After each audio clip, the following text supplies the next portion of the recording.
Welcome to Lane Turo University. My name is Conrad Lane. The question is Turo dead? And I'm going to answer that question, and the answer is no. Now, there are dead Turo hosts. Like, there's Turo hosts who their business is totally doing terrible, but that's not Turo, the company's fault. Oftentimes, in any business, that's just how it is. There's always going to be risk. That's basically the opposite of success is. There's always risk and loss, and there's always profit and success. So, I mean, unfortunately, there's always someone who has to lose. The goal is to succeed. So no, Turo is not dead. Turo is constantly opening in new markets, giving Turo hosts opportunities. I'm a Turo Par host, but again, do your own due diligence.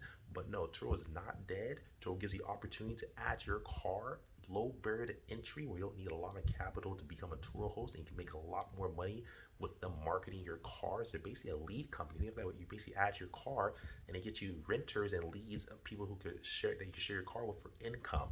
They're definitely doing well. They're well on their way to becoming a stock. They did file for IPO status. You can look that up yourself through the Secure Exchange. They're definitely a profitable company, and that's just my personal opinion. You do your own due diligence. I'm not telling you what to do or what not to do, but Turo is definitely alive and thriving.